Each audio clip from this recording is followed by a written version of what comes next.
Assalamualaikum warahmatullahi wabarakatuh. Selamat malam Bu Eka Fadila SIPMA, dan selamat malam juga teman-teman yang saat ini sedang menonton video saya. Perkenalkan, nama saya Nabita Aulia Jangiani dengan NPM 2335155516010. Setelah kurang lebih 3 bulan mempelajari berbagai materi di mata kuliah Sistem Administrasi Indonesia, saya cukup tertarik untuk menyampaikan pemahaman saya lebih lanjut mengenai salah satu materi, yakni materi ke-7 yang berjudul Lembaga Kementerian di Indonesia.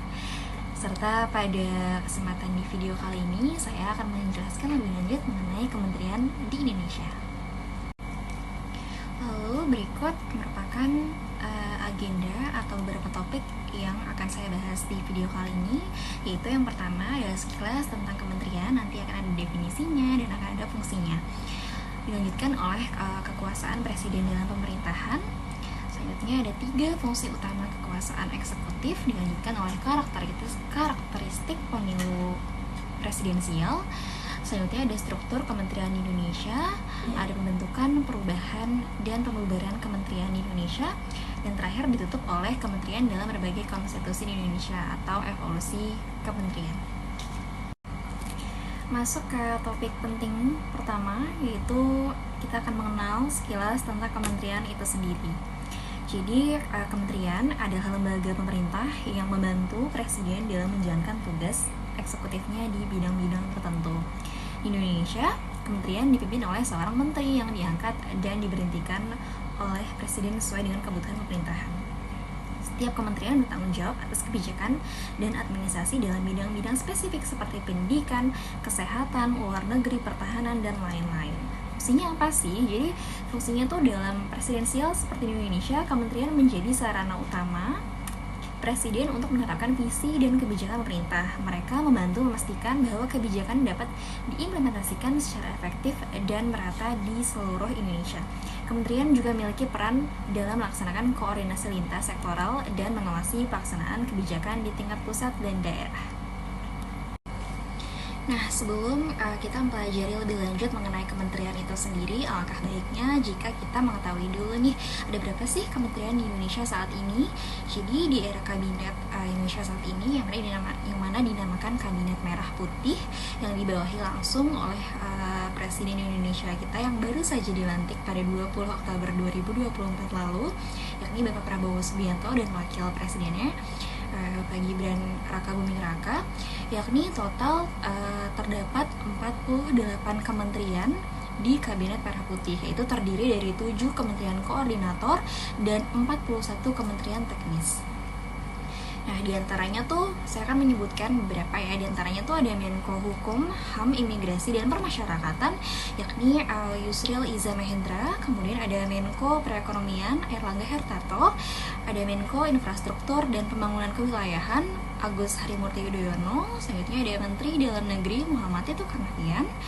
Dan ada juga Pak Safri Samsudin, yaitu Menteri Pertahanan, dan masih banyak lagi. Dari catatan CNBC, Indonesia terdapat 48 menteri dan 56 wakil menteri dalam Kabinet Merah Putih. Kabinet ini diklaim sebagai kabinet paling gemuk sejak Orde Baru hingga Reformasi. Dalam sejarah Indonesia, jumlah menteri dalam kabinet mengalami naik turun. Di era Soekarno pernah ada masa di mana menteri berisi 132 menteri dan pejabat setingkat menteri. Lalu, sebagai lembaga yang membantu presiden dalam menjalankan tugasnya, kementerian di Indonesia bertanggung jawab atas kebijakan dan administrasi di bidang tertentu. Seperti yang tadi saya jelaskan, ada bidang pendidikan, kesehatan, bahkan pertahanan. Peran ini menunjukkan bahwa kementerian menjadi bagian integral dari struktur pemerintahan yang dikelola oleh presiden. Dan dalam konteks sistem presidensial di Indonesia, kekuasaan presiden sangat besar, mencakup pengangkatan dan pemberhentian menteri, sehingga presiden memiliki kontrol penuh untuk memastikan kementerian berfungsi secara optimal guna mendukung agenda pemerintahannya. Dan oleh karena itu, karena kita tahu kontrol presiden itu sangat besar, jadi kekuasaannya pun juga sangat besar. Ini di sistem presidensial, presiden sering dianggap sebagai the most powerful elective position in the world karena dipilih langsung oleh rakyat, sehingga mewakili otoritas tertinggi dalam pemerintahan. Kemudian presiden memegang kendali eksekutif sepenuhnya tanpa harus bergantung pada parlemen untuk bertahan dalam jabatan. Hal ini berbeda dengan sistem parlementer di mana kepala pemerintahan dapat diberhentikan oleh presiden melalui mosi tidak percaya. Yang terakhir ini ada arti kekuasaan eksekutif, yaitu ada dua, ada arti luas dan arti sempit. Luas sendiri itu meliputi seluruh struktur pemerintahan seperti kekuasaan eksekutif berfokus pada pelaksanaan kebijakan di berbagai lembaga pemerintahan. Dan arti sempitnya adalah mencakup presiden dan wakil presiden yang bertindak sebagai pemegang kekuasaan tertinggi dalam menjalankan pemerintahan. Lalu berikutnya ada 3 fungsi utama kekuasaan eksekutif, yakni yang pertama membuat konsep. Presiden bertanggung jawab dalam merumuskan kebijakan yang bertujuan untuk kemaslahatan masyarakat. Kebijakan ini haruslah realistis dan dapat diimplementasikan. Setiap kebijakan yang dibuat harus sesuai dengan kondisi masyarakat dan mudah diimplementasikan. Ini penting agar kebijakan tidak hanya ideal di atas kertas, tapi juga dapat diterapkan secara praktis. Kemudian dapat diterima secara politik. Kebijakan juga harus mempertimbangkan kepentingan politik agar didukung oleh berbagai pihak, baik teman politik maupun oposisi. Ini penting untuk memastikan stabilitas politik dan keberlanjutan kebijakan itu sendiri. Lalu yang kedua ada implementasi. Jadi setelah konsep kebijakan dirumuskan, langkah selanjutnya adalah implementasi. Presiden bertugas memastikan bahwa kebijakan dijalankan dengan benar dan sesuai rencana, dan birokrasi yang kompeten dan sesuai ditunjuk untuk menjalankan tugas ini, termasuk memastikan adanya supervisi dan dukungan yang memadai dari instansi terkait. Dan terakhir koordinasi antar instansi penting untuk memastikan kebijakan berjalan secara harmonis dan tidak terjadi konflik atau tumpang tindih. Presiden bertanggung jawab melakukan koordinasi antar kementerian atau instansi yang terlibat dalam pelaksanaan kebijakan. Masuklah ke pembahasan selanjutnya, yakni karakteristik pemilu presidensial.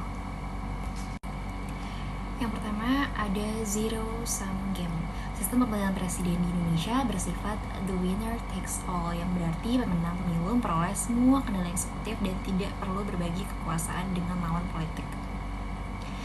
Ini memberi presiden yang terpilih otoritas penuh untuk menjalankan pemerintahannya tanpa harus mempertimbangkan kepentingan politik dari pihak yang kalah.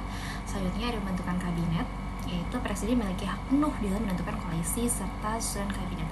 Hal ini memungkinkan presiden memilih menteri-menteri yang dianggap paling mampu untuk melaksanakan agenda kepemerintahannya. Pembahasan yang selanjutnya adalah struktur kementerian di Indonesia. Jadi berdasarkan UUD 1945 pasal 17, peran menteri, presiden dibantu oleh menteri-menteri yang bertanggung jawab atas bidang tertentu seperti ekonomi, kesehatan, pendidikan, dan lain-lain.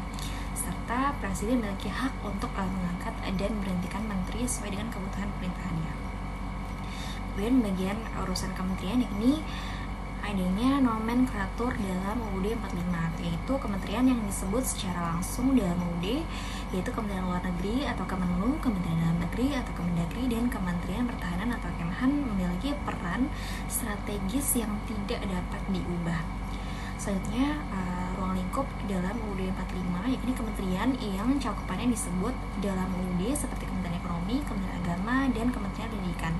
Lalu ada koordinasi program pemerintah, yakni kementerian lain yang menangani bidang khusus untuk mendukung efektivitas dan koordinasi program pemerintah.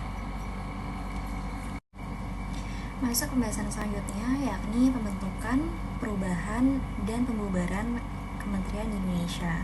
Namun untuk pembentukan tadi bahasannya cukup sudah merangkup di pembahasan sebelumnya, yaitu struktur kementerian. Jadi yang akan saya bahas di topik selanjutnya ini hanya perubahan dan pembubaran kementerian di Indonesia. Jadi presiden memiliki kewenangan untuk mengubah kementerian yang sudah ada, kecuali kementerian yang nomenklaturnya diatur secara eksplisit dalam UUD 1945, yaitu Kemendagri, Kemenlu, Kemhan. Dan perubahan ini meliputi penyesuaian nama, tugas, fungsi, dan pembagian kerja di kementerian. Itu yang pertama. Di dasar perubahannya itu adanya efisiensi dan efektivitas, lalu perkembangan atau perubahan tugas, lalu proporsionalitas beban kerja. Selanjutnya ada kebutuhan khusus, kemudian ada peningkatan kinerja, Dan terakhir ada check and balance atau perubahan yang signifikan harus mendapat persetujuan dari DPR. Lalu bagaimana proses perubahannya? Jadi perubahan kementerian bisa berupa penggabungan, pemisahan, atau perubahan nomenklatur atau nama. Lalu perubahan harus tetap mempertimbangkan struktur yang efisien dan tidak mengurangi fungsi kementerian lain. Lalu di pembubaran kementerian, jadi pembubaran kementerian ini juga harus merupakan kewenangan presiden, namun ada aturan khusus yang harus dipatuhi oleh presiden itu sendiri. Itu yang pertama, kementerian yang tidak bisa diubah itu adalah Kementerian Luar Negeri atau Kemenlu, Kementerian Dalam Negeri, Kemendagri, dan Kemhan. Kementerian ini dianggap valid untuk keberlangsungan pemerintahan dan kedaulatan negara sehingga tidak dapat dibubarkan oleh presiden.